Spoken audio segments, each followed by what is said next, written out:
In another part of town, we see Wigbert Adler, the personal servant to Lord Tristan Blackpine, like the hearth inside the lounge of Blackpine Manor. Before the guest arrives, Wigbert arranges a tray of various spirits, tea, coffee and lemonade, and walks over to the piano, which he plays with skilled proficiency. The tune is gentle and unintrusive, mingling perfectly in the background as Lord Tristan enters the room. Behind him walks 5 figures, all of which sits down on the pair of couches placed at each side of the coffee table in the middle of the room. "Ladies and gentlemen," Lord Tristan says with a smile as he grinds his hands together before pouring himself a drink. "I have invited you all here today as I've been personally requested to relay a message from the Empress herself. But seeing as these individuals are scattered to the 4 corners of the world, and I myself am a busy man, magic seems to be the best course of action." The guests all nod in agreement. The message is quite clear. The Empress requests the presence of airships armed for battle at the outskirts of Rambarn within the day. Here they are to engage in combat once the enemy ship becomes visible after its cloak of invisibility has been dispelled by the Hound of War. Lord Tristan turns his eyes toward an elderly gnome with 2 tufts of red hair poking out from the sides of his head like a pair of horns.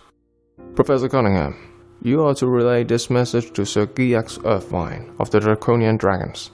He should be investigating Rambarn already as we speak with the Flying Flora along with Team Clovervale."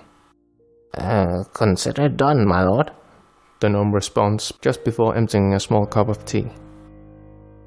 Lord Tristan then turns his head to the other couch, facing a man with shock white hair. His left eye is cloudy, and is a strong contrast to the light green, almost teal eye that still has sight. "Done to Devonshire. You and the rest of the vestige are to aboard the airship Memoria and join the others to the north." "It will be an honor to serve the Empire once more," the man says. "Lord Frederick runs here. The Empress has requested that you inform our Imperial Fleet officers of the coming mission, and to ensure that they fly within the hour." A fairly young man with bright orange hair and freckles makes a simple salute that would be somewhat insulting had it not been for the fact that he served as the Imperial Magic Advisor and far outranked Lord Tristan socially, but also was a good friend of Lord Blackpine. "I'll be right on it, Tristan, as soon as I get some more of this lemonade." "Damn, Wigbert, you have outdone yourself again." "Thank you, sir," the servant replies while continually playing the piano. Meanwhile, I would like you, Gorus Lightfound, to make contact to a young man named Pannon. He will be waiting at your store. If he is still accompanied by Imperial guards, be sure to hand him this note. It has my seal and pardons him and his crew of their latest activity. "Of course, mine is the only one who needs to be told in person," the half-orc says with a shrug. "Professor Thaddeus Hartwig, I would like you to send a message to Luca Crowfoil. Tell him that he and the legerdemain is required present at Rambarn. I would have had Lord Cerberus do this, however he is still adamant about not speaking to his son, it seems." We see that the professor does not reply, but simply sips his tea and nods, his eyes transfixed on a scripture he promised Jace Larkin to examine, as it might contain lore about the mysterious entity known as Obarus. Finally, Lady Marlene Whitbow. The Empire is once again in the need of the Manor Crown Guild. The final guest stops drinking from a glass of brandy. With a mere wave, the glass floats out of her hand and settles on the table.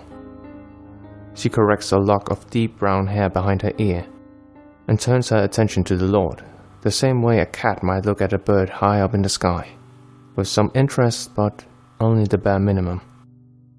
"I would like you to teleport Pennybrook, who has served as a liaison to the Hounds of War, to the town of Evergale. There, the 2 of you should find a certain Lord Espen Goldscale. Please inform the young lord that his friends are in need of his assistance at Rambarn." It will appear, Gorus, that you are not the only one demoted to perform a task for a simpleton. Nevertheless, the Manor Crown Guild are nothing but willing to serve the Empire. Thanks for listening.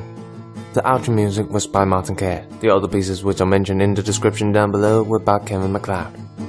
Be sure to like and subscribe, and we hope to see you again in Doraken.